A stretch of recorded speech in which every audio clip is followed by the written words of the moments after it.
कहीं से मुझे कोई नौकरी दे दे और पैसा आ जाए, सारी प्रॉब्लम्स ठीक हो जाए।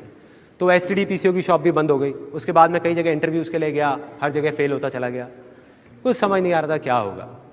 अब मेरी लाइफ का टर्निंग पॉइंट आया। मैं एक सेमिनार में गया जो एक मल्टी लेवल मार्केटिंग कंपनी का सेमिनार था। अब मेरी एज उस टाइम पे 18 साल थी। मैं सच बताऊं 3 घंटे का सेमिनार था, मुझे कुछ समझ नहीं आया, सब कुछ मेरे ऊपर से निकल गया। और मुझे एग्जैक्ट याद है आज भी कि मैं कहाँ बैठा था। आगे से एक ऑडिटोरियम था और मैं यहाँ से तीसरी सीट पे बैठा हुआ था। मैं देख रहा था और इस जगह पे एक 21 साल का लड़का खड़ा हुआ था। जब तक वो बोलता रहा मेरे दिमाग में कुछ नहीं घुसा, सब ऊपर से निकल गया। लेकिन एंड में उसने एक बात बोली, कहता मेरी एज 21 साल है और मैं महीने का 2.5 लाख रुपए कमा रहा हूँ। उसमें उन्होंने क्या किया होता, उस चेक की बड़ी सी फोटोकॉपी कराई हुई और स्टेज पे खड़े होकर ऐसे दिखा रहे थे। अब मैं वहां बैठा हुआ जीरो गिन रहा था, 1 2 3 4 5।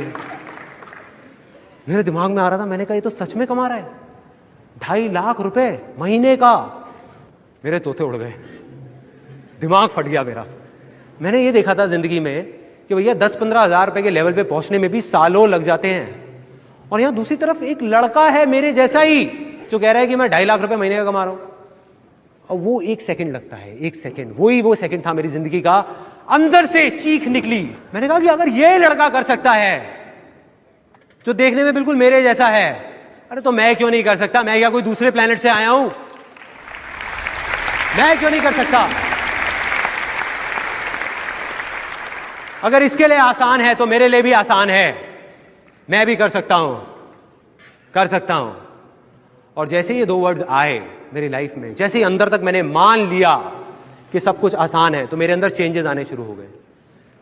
जहां पहले मैं बोलता था कि अरे मुश्किल है, कुछ नहीं हो सकता, हमारा तो टाइम ही खराब चल रहा है, पता नहीं क्या होगा, मैं बोलने लग गया अरे अब आप देखो मैं क्या करता हूं।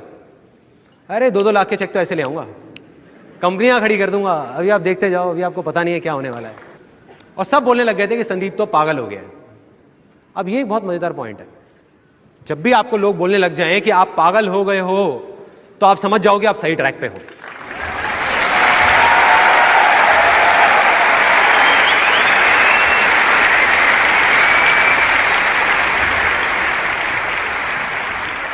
थोड़ा सा तो पागल होना पड़ेगा। वही हुआ, मैं पागल हो गया, अजीब अजीब बातें करने लग गया। मतलब अंदर से मुझे लगने लग गया बहुत आसान है। लैंड फर्टाइल हो गई। एक स्टेप कंप्लीट, दूसरा स्टेप डिस्कवर करना था कि क्या करना है। अब 2 आवाजें थी, बाहर की आवाज, अंदर की आवाज।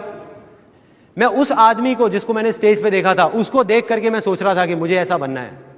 वो ये कर रहा है तो मैं भी यही करूंगा और मैं 2.5 लाख रुपए कमाऊंगा। मेरा इंटरेस्ट नहीं था, मेरे अंदर की कोई आवाज नहीं थी, सब बाहर की थी। तो मैं वहां 20-25 लोगों को लेकर के गया उस कंपनी में, एक ने भी ज्वाइन नहीं किया। और जिनको लेकर के जाता था वो मेरा और ज्यादा मजाक उड़ाते थे कि भाई कहाँ लेके गया था तू, और वो कहते थे तेरा 2.5 लाख का चेक आएगा, उसमें थोड़ा हमें भी दे दियो।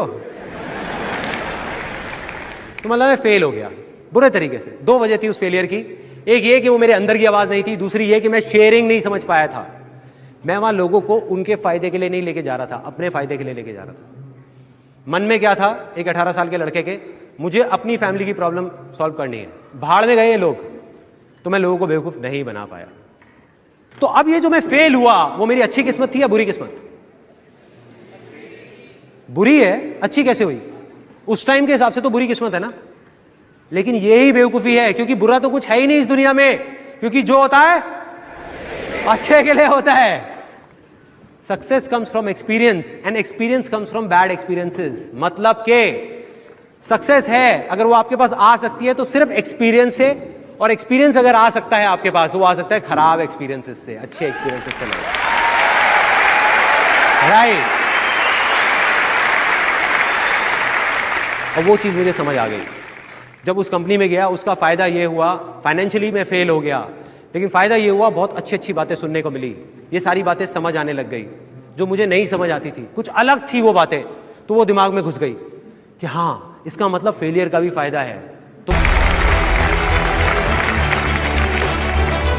जिनमें अकेले चलने का हौसला होता है, एक दिन उनके पीछे काफिला होता है।